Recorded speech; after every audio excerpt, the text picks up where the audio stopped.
Hello and welcome to this video on Act 2 Scene 3 of Macbeth. This is some bonus content on the porter scene, and we're going to be digging a lot deeper into one of the words that the porter uses, which is equivocation. Equivocation means thinking one thing but saying something totally different.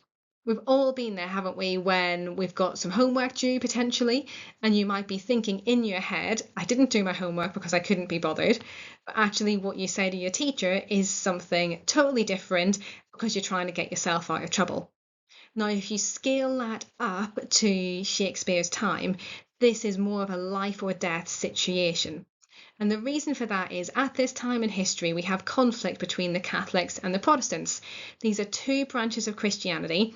And if you know your English history in broad brushstrokes, you'll be aware that King Henry VIII broke away from Catholicism, from the Pope and from Rome because he wanted to divorce his first wife and marry Anne Boleyn. And as I said, broad brushstrokes, but the Protestant churches find it in opposition to Catholicism. Within England, then, we have King James I on the throne now in the time of Shakespeare, and he's a Protestant and he's persecuting Catholics.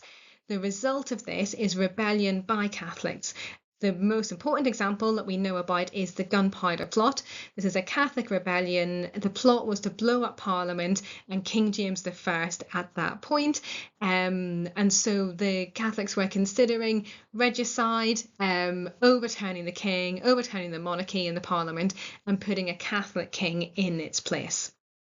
However, there's a big problem with this. If you're organising a plot to overthrow the king, you've probably got to lie as part of this. But it was a sin to lie. Catholics are Christians, and of course they want to go to heaven and they don't want to commit sins because that would be a bit of an issue in terms of their eternal soul. So they decided that equivocation was acceptable in some circumstances. Now that's because God knows the truth. If you think one thing, God can see your thoughts.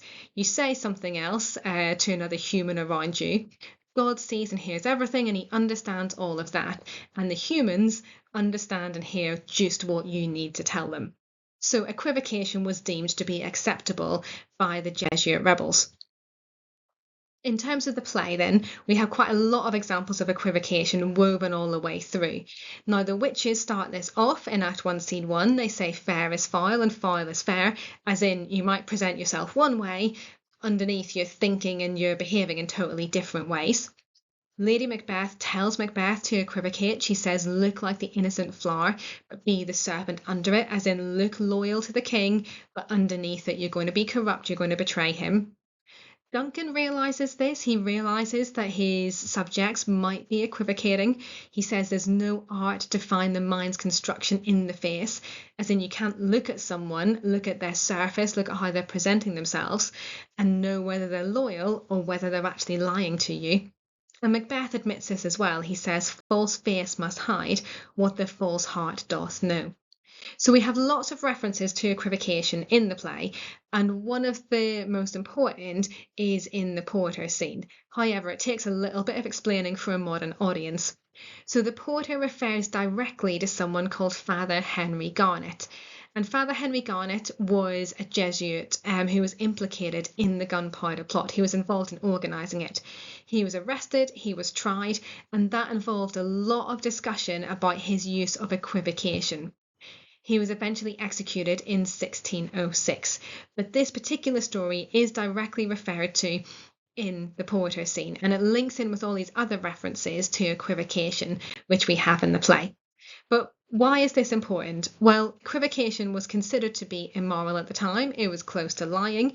We know that Macbeth and Lady Macbeth equivocate, and therefore there's a connection with this idea of immorality. We also have a Catholic rebellion against King James. The threat of regicide was incredibly real. And of course, that is what Macbeth and Lady Macbeth are involved in the play itself. So history and the text of the play are overlapping each other at this point. Okay, thanks very much for listening. Check out the next video, which is going to be on the second half of Act 2, Scene 3.